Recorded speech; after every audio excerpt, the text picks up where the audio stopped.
জুলাই গণঅভ্যুত্থানের উত্তাল দিনগুলোতে বৈষম্যবিরোধী ছাত্র আন্দোলনে নেতৃত্ব দেওয়া মোহাম্মদ নাহিদ ইসলাম ও আসিফ মাহমুদ সজীব ভুঁইয়াকে তুলে নিয়ে যাওয়া হয়। এরপর তাদের বন্দী রাখা হয় আয়নাঘরে। বুধবার 12 ফেব্রুয়ারি প্রধান উপদেষ্টা ডক্টর মোহাম্মদ ইউনূসের সঙ্গে আয়নাঘর পরিদর্শনে গিয়ে ঘরটি শনাক্ত করেছেন ছাত্র থেকে উপদেষ্টা হয়ে যাওয়া নাহিদ ইসলাম ও আসিফ মাহমুদ।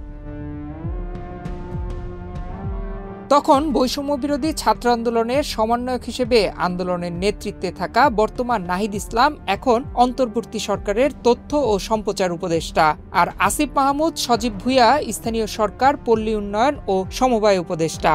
অন্তর্বর্তী সরকারের প্রধান উপদেষ্টা মোহাম্মদ ইউনূস ঢাকার 3টি স্থানে আয়নাঘর পরিদর্শন করেন। এ সময় বিদেশি সাংবাদিক সহ 3টি গোপন আয়নাঘর ঘুরে দেখেন তারা। প্রধান উপদেষ্টার সহকারী প্রেস সচিব সুচিস্মিতা তিথি আলাদা দুটি ফেসবুক পোস্টের মাধ্যমে বিষয়টি নিশ্চিত করেছেন। উপদেষ্টা আসিফ মাহমুদের ছবি শেয়ার করে তিথি লিখেছেন, জুলাইয়ে বৈষম্যবিরোধী ছাত্র আন্দোলনের সময় নাহিদ ও আসিফকে গত জুলাইয়ে সাদা পোশাকে তুলে নেওয়ার পর ডিজিএফআই এর এই আয়নাঘরে রাখা হয়েছিল। আজ সেখানে পরিদর্শনে গিয়ে কক্ষটি চিহ্নিত করেছেন নাহিদ।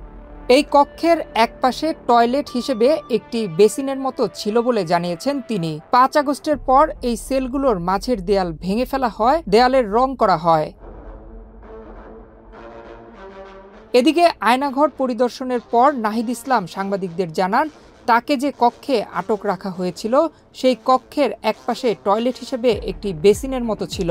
5 আগস্টের পর এই সেলগুলোর মাঝের দেয়াল ভেঙে ফেলা হয়, দেয়ালের রং করা হয়।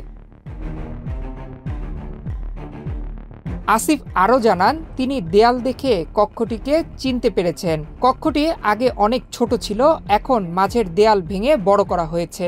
ওই কক্ষে তাকে 4 দিন আটকে রাখা হয়েছিল। এ সময় বাইরের কারো সঙ্গে তাকে কথা বলতে দেওয়া হয়নি। টয়লেট ছিল কক্ষের বাইরে এবং তাকে চোখ বেঁধে টয়লেটে নিয়ে যাওয়া হতো। আয়নাঘর নামে খ্যাত নির্যাতন কক্ষ এবং গোপন কারাগার হিসেবে ব্যবহৃত হতো। প্রধান উপদেষ্টার উপ প্রেস সচিব আবুল কালাম আজাদ মজুমদার বিষয়টি নিশ্চিত করেছেন। এর আগে গত 19 জানুয়ারি আয়নাঘর পরিদর্শন করতে যাওয়ার ইচ্ছা প্রকাশ করেছিলেন মোহাম্মদ ইউনূস। সেদিন গুম সংক্রান্ত তদন্ত কমিশনের সঙ্গে বৈঠকে প্রধান উপদেষ্টার গুমের ঘটনার তদন্তের অগ্রগতি তুলে ধরেন কমিশনের সদস্যরা। নয়ন বিশ্বাস, বাংলাদেশ প্রতিদিন।